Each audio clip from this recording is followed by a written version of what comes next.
मंडलम sector के अध्यक्षगण, साथियों, आज ये हमारा हाथ से हाथ जोड़े का कार्यक्रम शुरुआत है। देश की राजनीति में जब महंगाई, भ्रष्टाचार,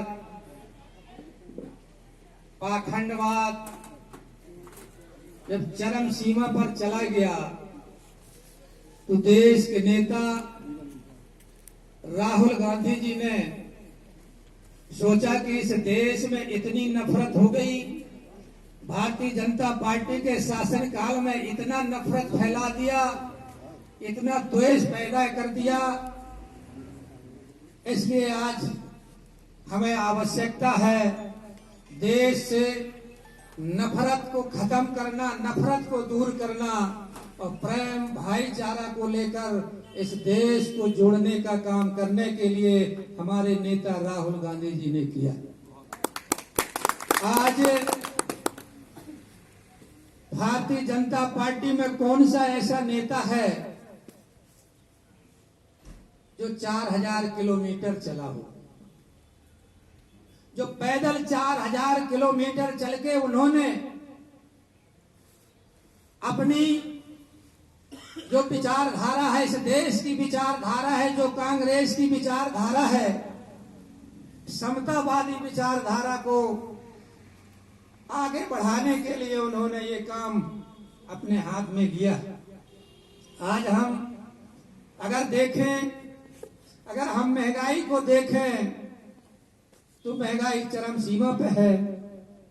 हमारे बीच में जो किसान बंधु हैं, जो खेती करते हैं और जो खेती में लागत लगती है, उपयोग होने वाली वस्तु है, उसका आय इतना 2 गुना हो गया और डीजल पेट्रोल से लेकर के इतनी महंगाई हो गई कि हमारे किसान भाई खेती करने पे असमर्थ हो गए। इसलिए हम किसानों से ये अनुरोध करते हैं कि आज हमें जो इतनी महंगाई चरम सीमा पे हुई है उसको कम करने के लिए निश्चित तौर पे हमें हाथ से हाथ जोड़कर कांग्रेस के हाथ को मजबूत करके इस प्रदेश में और देश में सरकार बनाने की आवश्यकता। आज मैं ओबीसी से आता हूं, खासकर ओबीसी के लोगों से भी मैं ये कहना चाहता हूं और ये निवेदन करना चाहता हूं कि जब 15 महीने की सरकार कांग्रेस की सरकार बनी थी तब ओबीसी समाज के लोगों को उन्होंने 27% आरक्षण दे करके और उनका सम्मान बढ़ाया था। लेकिन भारतीय जनता पार्टी की जैसे ही सरकार बनती है और कांग्रेस की सरकार गिरती है और जब ओबीसी का आरक्षण 27% इस देश की, इस प्रदेश की कमलनाथ सरकार ने 27% आरक्षण दिया तो भारतीय जनता पार्टी के लोगों को ऐसा लगा कि ये ओबीसी समाज कांग्रेस में जुड़ जाएगा तो कांग्रेस की सरकार देश में भी बन सकती है और प्रदेश में बन सकती है। तो ये कुचक्र चाल चल करके भारतीय जनता पार्टी ने और इस प्रदेश की सरकार को गिरा करके और ओबीसी के आरक्षण को समाप्त करने का काम किया भारतीय जनता पार्टी ने। इसलिए हम आपसे ये निवेदन करने आए और कहने आए हैं कि आज जरूरत है, आवश्यकता है देश में राहुल गांधी को प्रधानमंत्री बनाने की। क्यों? जो उनका त्याग है और तपस्या है और बलिदान है देश के लिए, उनके परिवार का और उनका खुद का। अरे ये मोदी नहीं, राहुल है। एक राहुल ऐसे हैं, महात्मा है और तपस्वी हैं, और मोदी जी एक ऐसे आदमी हैं कि जिन्होंने जब उनको, जो अपने आप को अपना गुरु मानते थे आडवाणी जी को, और जब ये गोधरा कांड में फंसे थे तो आडवाणी जी ने उनके साथ ऐसा सलूक करके गुजरात में सरकार ला करके और मुख्यमंत्री बना करके और उनको जेल से बचाया। लेकिन जब मौका लगा इस देश में प्रधानमंत्री बनने का तो अपने गुरु को किनारे रख के और स्वयं प्रधानमंत्री बन गई। ये मोदी जी का हाल है।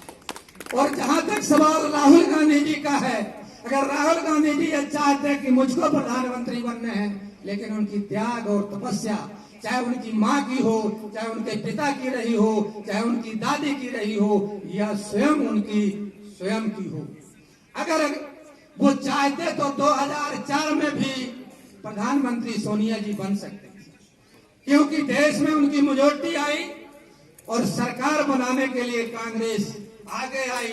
लेकिन उन्होंने त्याग किया कि हमने इस देश के लिए, हमारे परिवार के लोगों ने इस देश के लिए जान दी है, तो क्या हम त्याग नहीं कर सकते हैं? सोनिया जी ने त्याग किया। जिसको भारतीय जनता पार्टी के लोग कहते थे ये विदेशी महिला है, और ये स्वदेशी मोदी जी अपने गुरु का सम्मान ना करके, उनको गुरु को किनारे करके और प्रधानमंत्री बन गए। और जिसको भारतीय जनता पार्टी विदेशी महिला कहते थे, उनकी तपस्या और अपने परिवार के बलिदान को देख करके और उन्होंने ये त्याग किया और देश का प्रधानमंत्री मनमोहन सिंह को बनाया। ऐसी हमारे पार्टी की जो राष्ट्रीय अध्यक्ष हैं सोनिया गांधी जी का त्याग है। और उसी क्रम में उनके सुपुत्र राहुल गांधी जी भी अगर चाहते तो हमको प्रधानमंत्री बनना है, ये उनके अंदर ललक होती तो निश्चित तौर पे 2009 में भी उन्हीं की मेजॉरिटी आई थी और वो प्रधानमंत्री बन सकते थे। लेकिन उनका त्याग और बलिदान आपसे छुपा नहीं है। इसीलिए आज की आवश्यकता है, अगर आज की आवश्यकता है कि हमें इस देश में अगर चाहिए तो प्रधानमंत्री राहुल गांधी को हम बनाना चाहें, ऐसी कमर कस करके और हम हाथ से हाथ जोड़ करके और प्रदेश और देश में निश्चित तौर पे सरकार बनाने का संकल्प लेंगे। एक कहावत है